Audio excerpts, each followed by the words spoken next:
Hello everyone, welcome to my channel one step to success. आप सभी का स्वागत करती हूँ फ्रेंड्स। एंड हम फिर से आप लोग के लिए बहुत ही शानदार क्लास लेकर आए हैं जनरल हिंदी की। तो जो भी कैंडिडेट्स हैं यहाँ पे बीपीएससी की तैयारी करना चाहते हैं, पढ़ना चाहते हैं, डेली प्रैक्टिस करना चाहते हैं जनरल हिंदी के लिए, तो आप यहाँ पे जुड़ सकते हैं, हमारे साथ प्रैक्टिस कर सकते हैं। ठीक है, तो देखिए फ्रेंड्स, आज आप लोग के लिए क्या क्वेश्चन लेकर आए हैं हम जनरल हिंदी के। तो स्टार्ट करते हैं सेशन। और देखिए पहला क्वेश्चन क्या है, यहाँ पे कुछ निर्देश दिया हुआ है, पढ़ते हैं उसको। प्रश्न क्रमांक 21 से 25 तक दिए गए शब्दों में से भिन्न अर्थ को व्यक्त करने वाले शब्द का चयन करना है आपको। ठीक है, तो चार ऑप्शन यहाँ पे दिए हुए हैं, इनमें से एक जो है जिसका अर्थ अलग है, बाकी तीनों का अर्थ सेम होगा। तो जो अलग अर्थ वाला शब्द है उसको आपको छांटना है। आ रहा है समझ में सभी को? चलिए देखिए पहला क्वेश्चन क्या है, 21 नंबर। तुरंग, मृगेंद्र, मृगराज और व्याघ्र। तो इसमें से तीन ऑप्शन का अर्थ बिल्कुल सेम होगा और एक का अलग होगा। जो जिसका अर्थ अलग निकलेगा उसी को आपको छांटना है।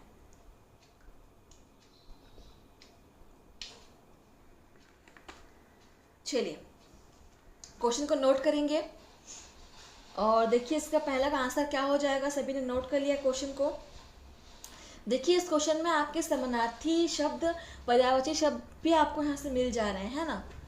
आपको एक ही अर्थ वाले तीन शब्द मिलेंगे, तो ये क्या होगा, पर्यायवाची शब्द हो जाएगा। समान अर्थ वाले शब्द हो जाएंगे आपके। देखिए इसका आंसर क्या हो जाएगा, तुरंग, मृगेंद्र, मृगराज और व्याघ्र।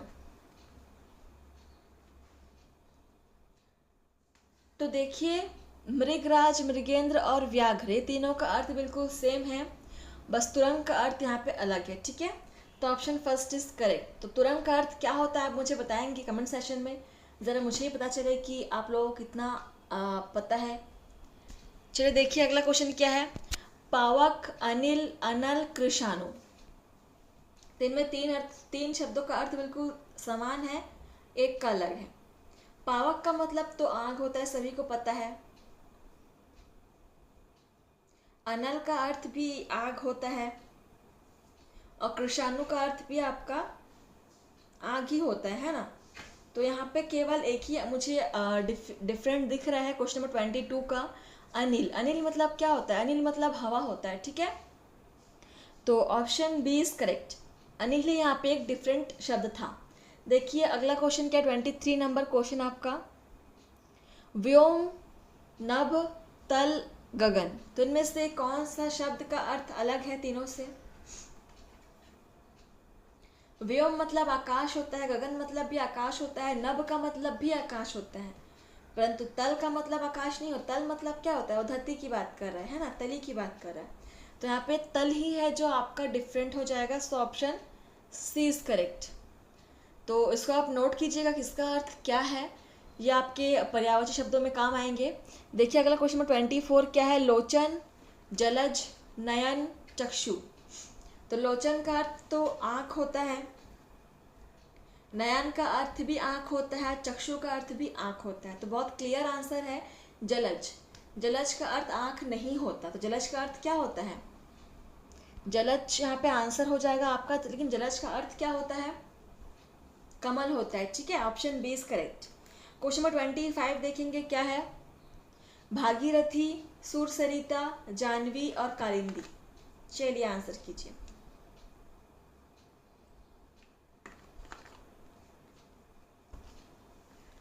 भागीरथी, सुरसरिता और जानवी, ये जो तीनों हैं बिल्कुल सेम अर्थ वाले शब्द हैं, लेकिन कालिंदी आपका अलग है। ठीक है, ऑप्शन डी इज करेक्ट। और कालिंदी किसका अर्थ है, किसे हम कालिंदी कहते हैं, मुझे बताएंगे कमेंट सेशन में। देखिए अगला क्वेश्चन क्या है, क्वेश्चन नंबर आपका यहाँ पे आपका फिर से आपका चेंज हो रहा है टॉपिक। ज्ञानपीठ पुरस्कार किससे संबंधित है। सो ऑप्शंस आपका दिया हुआ है, हिंदी भाषा से, तमिल भाषा से, संस्कृत भाषा से, सभी भारतीय भाषाओं से। तो यहाँ से आपका क्वेश्चन चेंज हो रहा है फ्रेंड्स, बताइएगा, इसका आंसर कीजिएगा। ज्ञानपीठ पुरस्कार जो है वो किससे संबंधित है, और ये इम्पोर्टेंट है, इसको आप नोट करके स्टार मार्क कर लीजिएगा।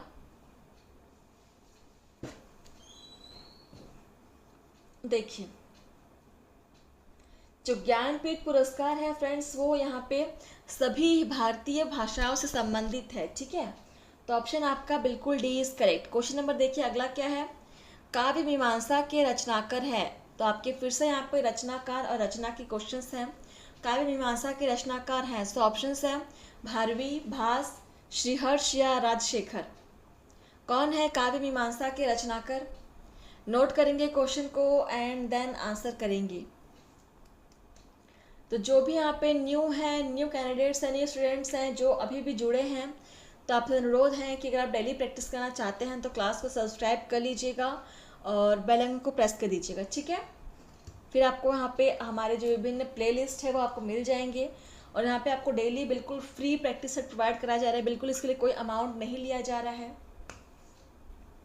तो काव्य मीमांसा के रचनाकार कौन है? राजशेखर है, ठीक है। ऑप्शन आपका डी इज करेक्ट। चलिए अगला क्वेश्चन देखते हैं।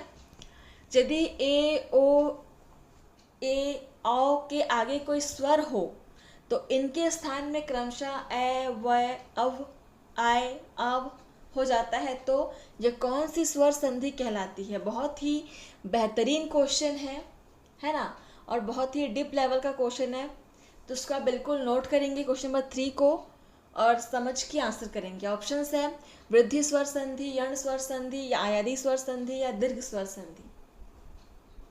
तो क्या बोल रहा है कि यदि ए ओ के आगे कोई स्वर हो, ठीक है, और इसके स्थान में क्रमशः ए अब आय और आब हो जाता है, तो इससे कौन सी स्वर संधि कहलाती है ये?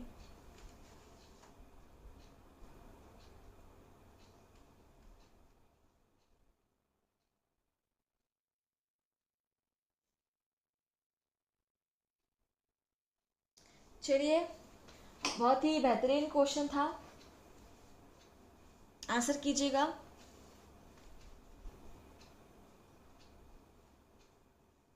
देखिए यहाँ पे आंसर क्या हो जाएगा, यण स्वर संधि कहलाती है, ठीक है। तो ऑप्शन आपका बी इज करेक्ट। नोट करेंगे इसको। देखिए इस इतना डिफिकल्टी लेवल में क्वेश्चन आता है आपको, इसलिए आपको पूरी तरह से क्लियर होना है संधि समास में। क्वेश्चन नंबर 4 देखिए, फिर से आपका टॉपिक चेंज हो रहा है। जगन्नाथ शब्द में सही संधि क्या है? जगन्नाथ में कौन संधि का प्रयोग किया है आपको बताना है। ऑप्शन है स्वर संधि, विसर्ग संधि, व्यंजन संधि या इनमें से कोई नहीं। जगन्नाथ संधि विच्छेद करके देखिए इसका क्या होगा आंसर। नोट करेंगे क्वेश्चन को। मुझे आंसर क्लियरली दिख रहा है यहाँ पे। अगर जो स्टूडेंट हमारे चैनल पर स्टार्टिंग से क्लास अटेंड कर रहे हैं हिंदी की, तो वो इसका आंसर बता सकते हैं। देखिए जगत प्लस नाथ, यहाँ पे व्यंजन संधि है, ठीक है। सो ऑप्शन आपका सी इज करेक्ट, ठीक है। चलिए देखिए अगला क्वेश्चन 5 है आपका, अदृश्य शत्रु अर्थ के अनुरूप उपयुक्त मुहावरा है। तो अदृश्य शत्रु इस अर्थ के अनुरूप उपयुक्त मुहावरा क्या होगा? ऑप्शंस है मीठी छुरी, मुंह में राम बगल में छुरी, पेट में दाढ़ी, आस्तीन का सांप। तो यहाँ पे अर्थ दिया हुआ है, इस अर्थ के अनुरूप आपको मुहावरा चुनना है, ठीक है। चलिए इसको आप नोट करिएगा। क्वेश्चन नंबर 5, अदृश्य शत्रु, तो इसका सही मुहावरा हो जाएगा आपका आस्तीन का सांप हो जाएगा, ठीक है। Option D is correct. Question number 6 देखिए, जय पराजय में कौन सा समास है? सो ऑप्शन है यहाँ पे द्विगु समास, द्वंद्व समास, कर्मधारय समास, तत्पुरुष समास। चलिए आंसर कीजिए, जय पराजय में कौन सा समास है? ये भी आंसर बहुत इजी है, इसका क्लियरली दिखना चाहिए यहाँ पे आपको आंसर। आप लोग हर एक क्वेश्चन को नोट करते चलिएगा, ठीक है। और डेली जो आपने नोट किया हुआ है क्वेश्चन को अपने कॉपी में, उसको आप देखिएगा, पढ़िएगा, ठीक है। तो जय पराजय में कौन सी संधि है? बिल्कुल यहाँ पे द्वंद्व समास है, सॉरी समास है ना, संधि नहीं, द्वंद्व समास का प्रयोग हुआ है। तो option first is correct. Question number देखिए 7 आपका, बहती गंगा में हाथ धोना का सही अर्थ है। ऑप्शन है चातुर्य वृत्ति से काम निकालना, अपना काम निकालना, पुण्य का कार्य करना, अवसर का लाभ उठाना। तो बहती गंगा में हाथ धोना का सही अर्थ क्या हो जाएगा? यहाँ पे मुहावरा दिया हुआ है, आपको इसका अर्थ बताना है, सही अर्थ। क्वेश्चन नंबर 7 नोट करिएगा। बहती गंगा में हाथ धोना का सही अर्थ क्या है? अवसर का लाभ उठाना, ठीक है, option D is correct. Question number 8 देखिए, निम्नलिखित में कौन सा शब्द स्त्रीलिंग नहीं है? तो यहाँ पे नेगेटिव पूछ रहा है फ्रेंड्स कि कौन सा शब्द जो है वो स्त्रीलिंग नहीं है, बताना है आपको। ऑप्शंस है सुबह, दोपहर, सांझ और दिन।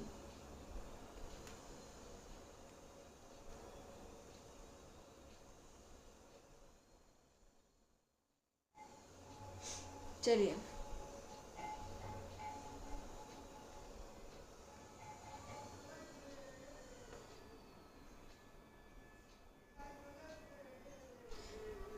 देखिए इसका आंसर क्या हो जाएगा। क्वेश्चन नंबर 8 आपका दिन।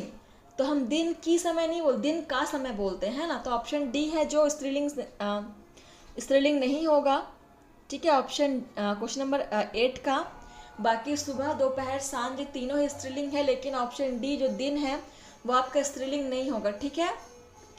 चलिए अगला क्वेश्चन देखिए क्या है आपका।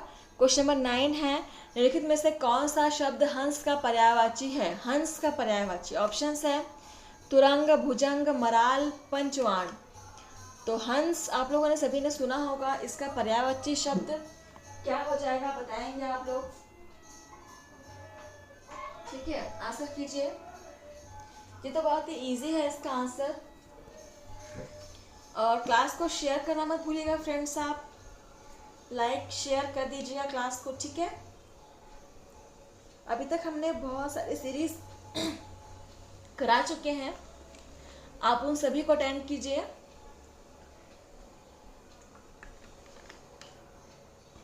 देखिए इसका आंसर क्या होगा, हंस का पर्यायवाची। भुजंग तो सांप का पर्यायवाची है, भुजंग नहीं होगा, भुजंग को तो काट दो। नौ, तुरंग, तुरंग हम तुरंग भी नहीं है, तुरंग को भी काट दो। अब बताओ पंचवाण और मराल। देखिए यहाँ पे मराल जो है वो हंस का पर्यायवाची है, ठीक है, हंस को मराल भी कहते हैं। Option C is correct, note कर लेंगे, हंस का पर्यायवाची मराल। क्वेश्चन नंबर 10 देखेंगे, निम्नलिखित में से एक वाक्य में क्रिया भक्षण करने के अर्थ में प्रयुक्त हुई है, यह वाक्य है। तो इसमें से एक वाक्य है, चारों ऑप्शन जिसमें से क्रिया भक्षण करने के लिए, भक्षण करने के अर्थ में प्रयुक्त हुई है, ठीक है। तो वो कौन सा वाक्य? ऑप्शंस है वह हराम का पैसा खाता है, वह जूते खाता है, वह कसम खाता है, वह आम खाता है। तो इसमें से किस वाक्य में क्रिया का उपयोग भक्षण करने के लिए उपयुक्त, भक्षण करने के अर्थ में उपयुक्त हुआ है? तो चारों में ही खाना का यूज हुआ है, तो एक्चुअल में कहाँ पे भक्षण मतलब खाने का यूज हुआ है वो आपको बताना है। देखिए फ्रेंड्स, यहाँ पे हराम का पैसा खाता है, ये मुहावरा है, ठीक है। पैसों को आप खा तो नहीं सकते, लेकिन ये मुहावरे के लिए हम प्रयुक्त करते हैं, ठीक है। और जूते खाता है, जूते खाता है मतलब क्या होता है, मतलब वो मार खाता है, ऐसे में तो जूते को खा नहीं सकता, है ना।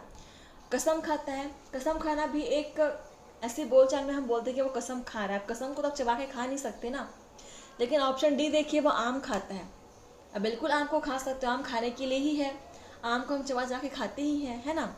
तो यहाँ पे आपका ऑप्शन डी करेक्ट हो जाएगा, क्योंकि यहाँ पे ही भक्षण की क्रिया का सही प्रयोग हुआ है। Option D is correct. Question number 11 देखिए, तू डाल डाल में पात पात का अर्थ है। सो ऑप्शन है खतरा उठाना, आगे आगे दौड़ना, पेड़ पेड़ पर चढ़कर खेलना, चालाकी की जवाब चालाकी से देना, चालाकी का जवाब चालाकी से देना। तो डाल डाल में पात पात, ये इंपॉर्टेंट है, इसको आप स्टार मार्क कर लेंगे। इसका अर्थ क्या होगा? चालाकी का जवाब चालाकी से देना, ठीक है। Option D is correct. चलिए देखिए अगला क्वेश्चन क्या है आपका। क्वेश्चन नंबर आपका 12 है, अकाल पीड़ित से में समास है। अब यहाँ पे आपका समास वाले क्वेश्चन आ गए हैं। अकाल पीड़ित में कौन सा समास का प्रयोग हुआ है? ऑप्शन है कर्मधारय है, द्वंद्व, तत्पुरुष या बहुब्रीहि। चलिए आंसर कीजिएगा, अकाल पीड़ित, सॉरी अकाल पीड़ित।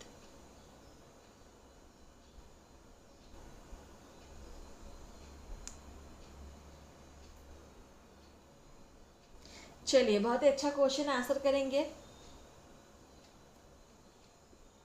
तो फ्रेंड्स यहाँ पे तत्पुरुष समास का प्रयोग हुआ है, ठीक है, ऑप्शन सी इज करेक्ट। और समास विग्रह करके मुझे बताएंगे आप कमेंट सेशन में, ठीक है। चलिए अगला क्वेश्चन देखिए, 13 नंबर है, अन्वेषण का शुद्ध संधि विच्छेद है। सो ऑप्शंस है अन्वेष प्लस अण, अन्वे प्लस ष्ण, अनु प्लस वेषण, अनु प्लस एषण। तो अन्वेषण का शुद्ध संधि विच्छेद क्या होगा? क्वेश्चन नंबर 13 नोट करेंगे क्वेश्चन को। अन्वेषण का शुद्ध संधि विच्छेद क्या होगा?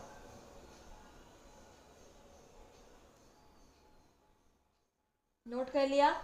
देखिए सही आंसर होगा उसका अनु प्लस एषण, ठीक है। ऑप्शन आपका डी इज करेक्ट, अनु प्लस एषण। क्वेश्चन नंबर 14 देखिए, निम्नलिखित शब्दों में योग ऋण शब्द कौन सा है? तो ऑप्शन है चक्रपाणी, पाठशाला, उपचार या अभिव्यक्ति।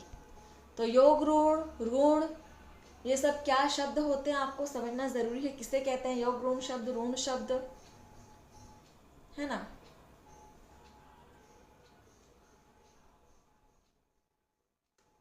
देखिए यहाँ पे योग ऋण शब्द कौन सा, क्वेश्चन नंबर 14 को आप लोग नोट कर लीजिएगा, चक्रपाणी, ठीक है। ऑप्शन फर्स्ट इज करेक्ट, ये आपका योग ऋण शब्द हो जाएगा, नोट करेंगे। क्वेश्चन नंबर 15 देखिए, गोधूम का तद्भव है। अब यहाँ पे तद्भव शब्द पूछ रहा है, तो ऑप्शन है गेहूं, गोबर, गाय या गोधन। तद्भव जो संस्कृत से लिया गया है, गोधूम का तद्भव क्या हो जाएगा? गेहूं हो जाएगा, ठीक है। Option first is correct.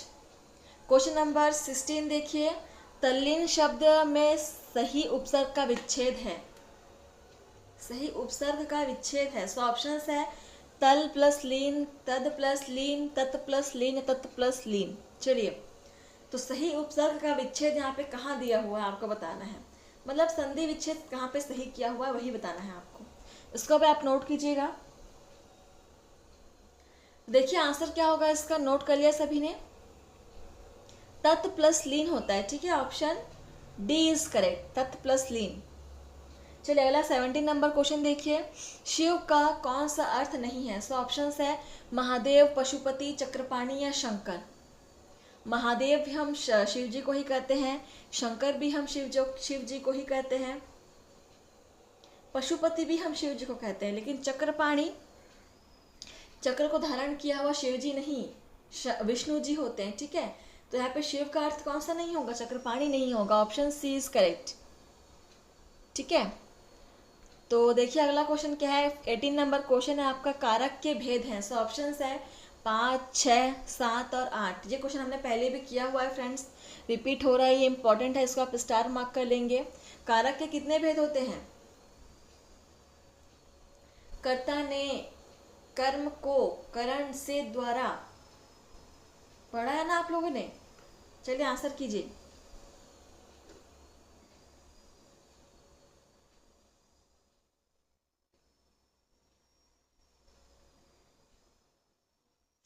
चलिए इसका आंसर देखिए क्या होता है, कारक के 8 भेद होते हैं, ठीक है। ऑप्शन आपका D is correct. Question number देखिए 19 आपका क्या है, केशव कहीं न जाए का कहिए। ये पंक्ति के रचनाकार हैं, सो ऑप्शन है आचार्य केशव दास, सूरदास, तुलसीदास, रहीम। केशव कहीं न जाए का कहिए, इस पंक्ति के रचनाकार कौन है? बहुत ही अच्छा क्वेश्चन है। देखिए इसका आंसर क्या हो जाएगा, नोट कर लिया? ऑप्शन सी तुलसीदास हो जाएगा, ठीक है। Option C is correct. और आपका लास्ट क्वेश्चन आपका सेशन का देखिए क्या है, सूरदास प्रेमचंद के किस उपन्यास का पात्र हैं? तो ऑप्शन है वरदान, प्रतिज्ञा, गोदान या रंगभूमि। तो सूरदास जी प्रेमचंद के किस उपन्यास का पात्र हैं? आप लोग मुझे बताएंगे कमेंट करके आपने कितने क्वेश्चन सॉल्व किए हैं, ठीक है। आप लोग ऐसे क्लास अटेंड करते रहिए, प्रैक्टिस करते रहिए, ये आप लोग के लिए बहुत ही बेनिफिशियल है। इसका आपको रिजल्ट दिखेगा एग्जाम में। देखिए इसका आंसर क्या होगा, रंगभूमि में, ठीक है, रंगभूमि। Option D is correct. तो चलिए फ्रेंड्स, सेशन आपका यहीं पर समाप्त होता है, तो मिलता है नए सेशन में। आज के लिए बस इतना ही, धन्यवाद। आप लोग ऐसे ही प्रैक्टिस करते रहिएगा।